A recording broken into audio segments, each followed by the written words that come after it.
தந்தை, மகன், தூய ஆவியின் பெயராலே ஆமேன். மூவொரு கடவுளுடைய அருளும் ஆசீரும் பாதுகாப்பும் வழிநடத்துதலும் உங்களோடு இருப்பதாக.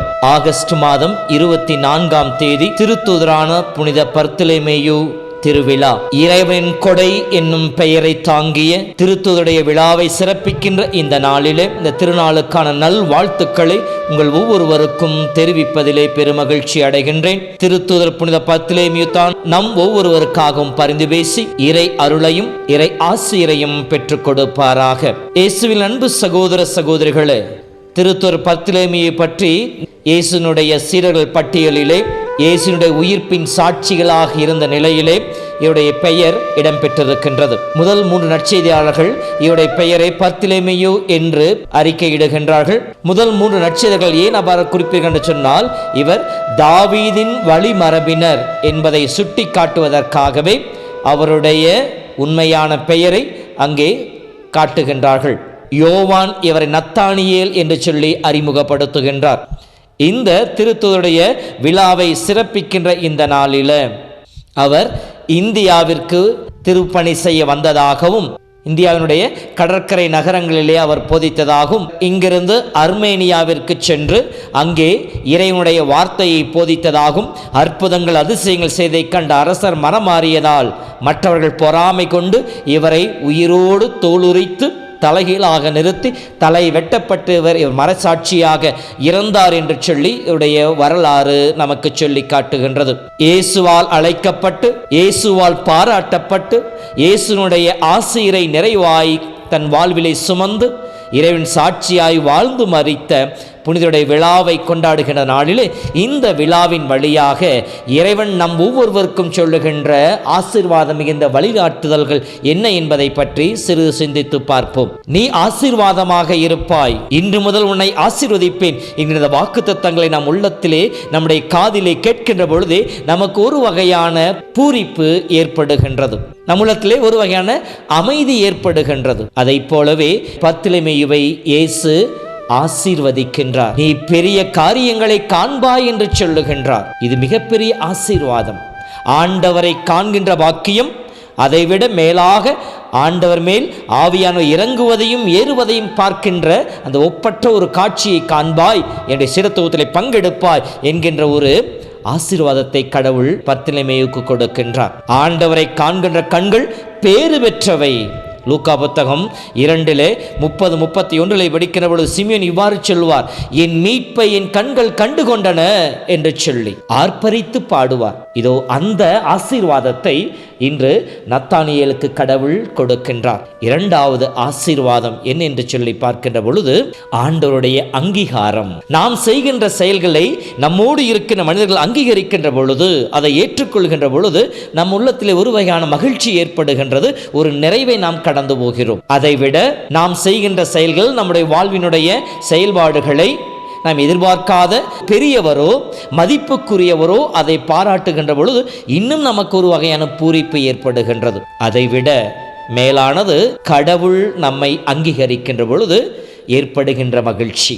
பர்த்தலமேயுவையும் கடவுள் அங்கீகரிக்கின்றார். அவர் தன் அருகிலே வருவதை பார்த்த இயேசு இவ்வாறு சொல்கிறார், இவர் உண்மையான இஸ்ராயலர், கபடற்றவர் என்று சொல்லுகின்றார். எவ்வளவு பாக்கியம் பாருங்கள் பர்த்தலமேயுக்கு கிடைத்தது.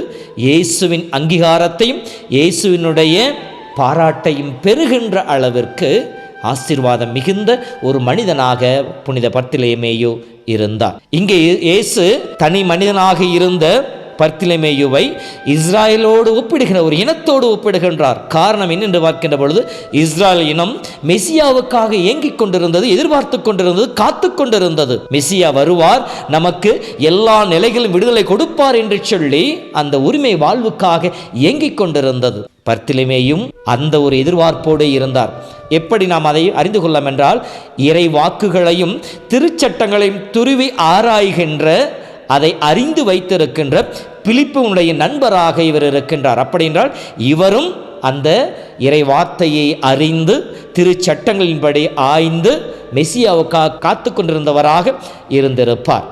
மேலும் இவர் அத்திமரத்தடியில் இருந்த பொழுது கடவுள் அவளை கண்டதாக சொல்லுகின்றார்.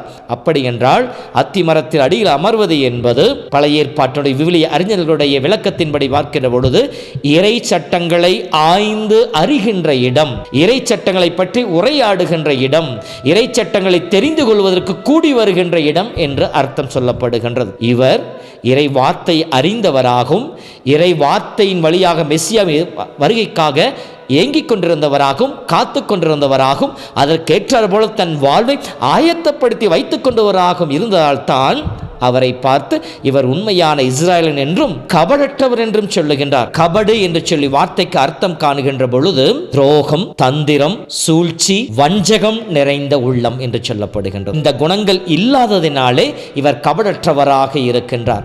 மேலும் கபடற்ற என்று சொல்லுகின்ற பொழுது தூய உள்ளத்தோடு இருப்பது, குழந்தைகள் மனநிலையை கொண்டிருப்பது, தீங்கு நினைக்காத உள்ளம் கொண்டிருப்பது, வெளிப்படையான உள்ளம் கொண்டவர்களாக இருப்பது, இதைத்தான் அவருடைய பேச்சில் நம்மால் உணர்ந்து கொள்ள முடியும். எந்தவித சூதுவாது இல்லாத நிலை.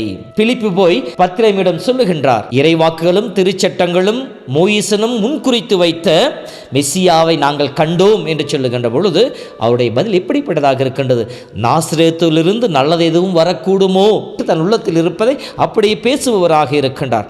அடுத்தது பிலிப்பு அழைக்கின்ற பொழுது வந்து வாரும் என்று சொல்லி அழைக்கின்ற பொழுது எந்தவித பிடிப்பு தன்மை இல்லாமல் உடனே எழுந்து புறப்படுகின்றார். இதான் தெளிவான உள்ளம், தூய உள்ளம், எளிமையான உள்ளம் கொண்டவராக இருந்தார். அவர் வருகின்ற பொழுது இயேசு அவரை பற்றி அறிக்கையிடுகின்ற பொழுது உடனே அவர் என்ன சொல்கின்றார்? நீரே இறைமகன், நீரே இஸ்ராயேல் மக்களுடைய அரசர் என்று சொல்லுகின்றார். தன் உள்ளத்தில் இருப்பதை முழுமையாக வெளிப்படுத்துகின்ற கபடற்ற உள்ளம். இதை அறிந்துதான் இயேசு அவரை பார்த்து சொன்னால் இவர் கபடற்றவர் என்று சொன்னார். அன்பு சகோதரமே, இத்தகைய சிறப்புமிக்க புனிதருடைய விழாவை சிறப்பிக்கிற நாளில் இன்று நம்முடைய ஆன்மீக வாழ்வுக்கு இந்த புனிதர் வழியாக திருச்சபை சொல்லிக் கொடுக்கின்ற பாடங்கள் என்ன என்று சொல்லி பார்ப்போம்.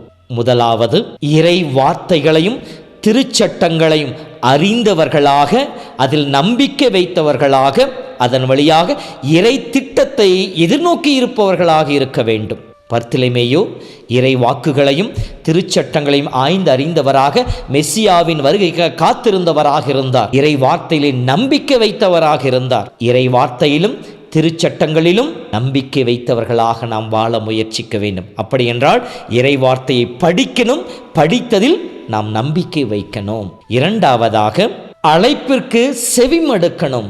ஒவ்வொரு நாளும் வெவ்வேறு நிலைகளிலே கடவுள் நம்மை அழைத்து கொண்டிருக்கின்றார். நம்மை சூழ் நடக்கின்ற நிகழ்வுகள், நம் வாழ்வு வருகின்ற தடைகள், நம் வாழ்வு ஏற்படுகின்ற சோர்வுகள் அனைத்திலும் கடவுள் நமக்கு ஒரு அழைப்பை கொடுக்கின்றார். நம் வாழ்விற்கான அர்த்தத்தை நமக்கு சொல்லிக் கொடுக்க விளைகின்றார். பெரும்பான்மையான சமயங்களிலே நாம் அதை உதாசீனப்படுத்துகின்றோம், உதறி தள்ளி விடுகின்றோம். இறைவன் கொடுக்கின்ற அழைப்பையும் அந்த அழைப்பின் வழியாக வருகின்ற ஆசீர்வாதத்தையும் நாம் இழந்து விடுகின்றோம். மூன்றாவதாக, இயேசுவிடம் வர வேண்டும். பிலிப்பு அழைத்தவுடன் நத்தானியேல் இயேசுவின் அருகிலே வந்தார். நம்முடைய வாழ்விலும் நாம் ஆசீரை பெற்றுக்கொள்ள வேண்டுமெனில், இறைவனுடைய கிருபைகளை பெற்றுக்கொள்ள வேண்டுமெனில் ஆண்டவர் அருகிலே வரணும். நமக்கு நேரம் கிடைக்கும் போதெல்லாம் ஆண்டவருடைய பிரசன்னத்திலே அமர்ந்து அவரோடு உறவாடுவது, அவர் அருகிலே வந்து அவர் குரலை கேட்பது, இது அடுத்த ஒரு வழிகாட்டுதலாக நமக்கு சொல்லப்பட்டிருக்கின்றது. இயேசுவின் அருகிலே வர வேண்டும். நான்காவதாக, இயேசு அங்கீகரிக்கக்கூடிய வாழ்வாக நம்முடைய வாழ்வு இருக்க வேண்டும். மனிதர்களுடைய அங்கீகாரத்தை அல்ல. ஒரு சில நேரங்களில் நாம் மனமுடைந்து போவோம். நாம் செய்கின்ற காரியங்களை யாரும் அங்கீகரிக்கவில்லை, யாரும் ஏற்றுக்கொள்ளவில்லை. நான் நன்மை செய்கின்ற பொழுது, நீதியோடு இருக்கின்ற பொழுது, உண்மையை பேசுகின்ற பொழுது எனக்கு எதிர்ப்புகள் மட்டுமே வருகின்றன என்கின்ற மனச்சோர்வு ஏற்படலாம். ஆனால் அத்தகைய சூழ்நிலைகளை கடவுள் என்னை அங்கீகரிப்பார் என்கின்ற அந்த ஒரு நம்பிக்கை வேண்டும். அடுத்தது, அவருக்கு ஏற்ற முறையில் நம் வாழ்வு அமைந்திருக்க வேண்டும். நேர்மையோடு வாழ்கின்ற வாழ்வு. எப்படி? மாசற்றவர்களாக, நேர்மையாளர்களாக, கடவுளுக்கு அஞ்சி வாழ்பவர்களாக, தீமையை விலக்கி இருப்பவர்களாக. ஆக கடவுள் அங்கீகரிக்கக்கூடிய வாழ்வாக கடவுளுடைய பாராட்டை பெறுகின்ற வாழ்வாக நம்முடைய வாழ்வு இருக்க வேண்டும். இந்த வழிமுறைகளை நான் பின்பற்றுகின்ற பொழுது இயேசு புனித பர்த்திலேமியுக்கு சொன்னதை போல இதைவிட மேலான காரியங்களை காண்பாய் என்கின்ற ஆசீர்வாதத்தை நமக்கு கொடுப்பார். அவருடைய சாட்சியாக வாழவும் அவருடைய அன்பிலே நிலைத்திருக்கவும் நம் ஒவ்வொருவருக்கும் அருள் வரங்களை கொடுப்பார். புனிதரை போல வாழ முயற்சிப்போம். இறைவன் அங்கீகரிக்கின்ற வாழ்வாக நம் வாழ்வை அமைத்துக் கொள்வோம். இறைவன் நம் ஒவ்வொருவரையும் மேன்மைப்படுத்துகின்ற பொழுது இறைவனுக்கு நன்றி செலுத்துவோம். அன்பின் ஆண்டவரே, புனித பர்த்திலேமியோட விழாவை சிறப்பிக்கிற நாளிலே அவரை போல நாங்களும் உண்மையுள்ளவர்களாக, மாசற்றவர்களாக, கவடற்றவர்களாக வாழ்ந்து உம்முடைய அங்கீகாரத்தை பெற்று உம்மிலே மகிழ்ந்திருக்க அருள் தருவீராக. ஆண்டவர் உங்களோடு இருப்பாராக. எல்லாம் வல்ல இறைவன் தந்தை, மகன், தூய ஆவியின் பெயராலே ஆமேன். திருத்தூதரே, மறை சாட்சியான வேதமே, புகழ் பாடினோம் உம் புனிதம் எங்கும் ஓங்கவே. திருத்தூதரே, மறை சாட்சியான வேதமே, புகழ் பாடினோம் உம் புனிதம் எங்கும் ஓங்கவே. வாழ்க வாழ்க தூதரே, பத்தரமேயுவே, விண்ணுலகில் எங்களுக்காக பரிந்து பேசுமே. வாழ்க வாழ்க தூதரே, பத்தரமேயுவே, விண்ணுலகில் எங்களுக்காக பரிந்து பேசுமே. திருத்தூதரே, மறை சாட்சியான வேதமே, புகழ் பாடினோம் உம் புனிதம் எங்கும் ஓங்க